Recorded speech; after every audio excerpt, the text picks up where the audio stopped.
হাসিনা আওয়ামী লীগকে পতন ঘটানোর জন্য সবচেয়ে বড় প্রভাবক ছিল। শেখ রেহানা একজন স্বৈরাচার, বেক্সিমকো আরেকটা স্বৈরাচার, বসুন্ধরা আরেকটা স্বৈরাচার, এসালাম আরেকটা স্বৈরাচার। উত্তরায় অনেক মাস পর হেঁটেছে জুলাইয়ের দিকে। তখন এই উত্তরার বিভিন্ন অলিতে গলিতে রাস্তাঘাটে যেমন ফুটপাতে দোকান দেখেছি রাস্তা দখল করে, এখন কিন্তু সংখ্যাটা কমেনি।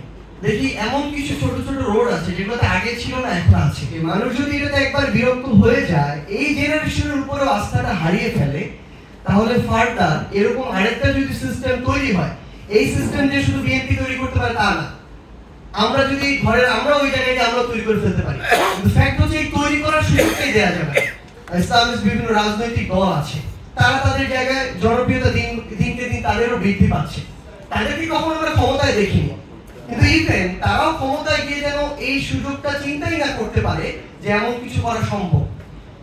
সো আমাদের জায়গা থেকে এখন গুরুত্বপূর্ণ বিষয় হচ্ছে যেই জিনিসগুলোর উপরে, যেই প্রথা কালচারগুলোর উপরে তখন বিরক্ত ছিলাম আমরা এখানে যারা বসে আছি, সেম জিনিসগুলো যেন আমাদের দ্বারা না হয়।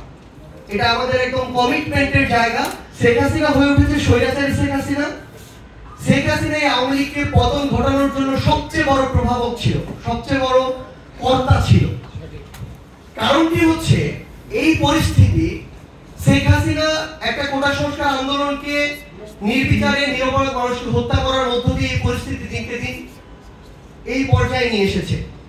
মানুষদেরকে তীব্র একটা ঘৃণা নিয়ে রাজাকারের বাচ্চা নাতিপুতি করে বলেছে। এই ঘৃণা থেকে কিন্তু মানুষ ওইটা নিজের গায়ে মেখে নিয়ে রাজপথে নেমেছে। সো ফ্যাক্ট হচ্ছে এই শেখ হাসিনা তার পরিণতি, দলের পরিণতি কিভাবে এরকম করলো, সে মনে করলো যে কোনো দল, ইভেন একজন ব্যক্তি, আল্লামা দেলোয়ার হোসেন সাঈদ একজন ব্যক্তি, তাকেও সে তার জন্য পটেনশিয়াল থ্রেট মনে করলো। এভাবে ছোট রাজনৈতিক দল বলেন, অন্যান্য ব্যক্তি বলেন, এবং বিএনপির মতো তার সাথে ফাইট দেওয়ার মতো যে দলটা ছিল, সেই দলকেও কিভাবে রাজনীতি থেকে দূরে সরিয়ে দেওয়া যায় সকল প্রচেষ্টা চালানো। কিন্তু দিন শেষে হলো কি? দিন শেষে হলো যখন এই শক্তিগুলো কমে গেল, তারা তুলনামূলক বড় শক্তি হয়ে উঠলো, তাদের এবং তাদের ওই ব্যক্তিগুলোর মধ্যে স্বৈরাচারী মনোভাব সৃষ্টি হলো। তারা নিজেকে সর্বা ভাবা শুরু করলো, লুটপাট, দখলদারিত্ব, ক্ষমতার অপব্যবহার এগুলো শুরু করলো। এবং শেষ সময়টা এমন পর্যায়ে গিয়েছিল যে শেখ হাসিনা তাদের উপর আর কন্ট্রোল ছিল না। এমনকি ওই জায়গাটিতে আলাদা আলাদা প্রত্যেকেই এমন বড় বড় স্বৈরাচার হয়ে উঠলো। শেখ রেহানা একজন স্বৈরাচার, বেক্সিমকো আরেকটা স্বৈরাচার, বসুন্ধরা আরেকটা স্বৈরাচার, এসালাম আরেকটা স্বৈরাচার, এভাবে হয়ে উঠলো। এই বর্তমান পরিস্থিতিতে যে কোনো রাজনৈতিক দল, এটা ইভেন আমি আমার ক্ষেত্রে বলি, আমাদের রাজনৈতিক দল যেন কাউকে শক্তিমত্তায় যদি আমার চেয়েও কিছুটা কম হয় উঠতে বাধা না দেয়।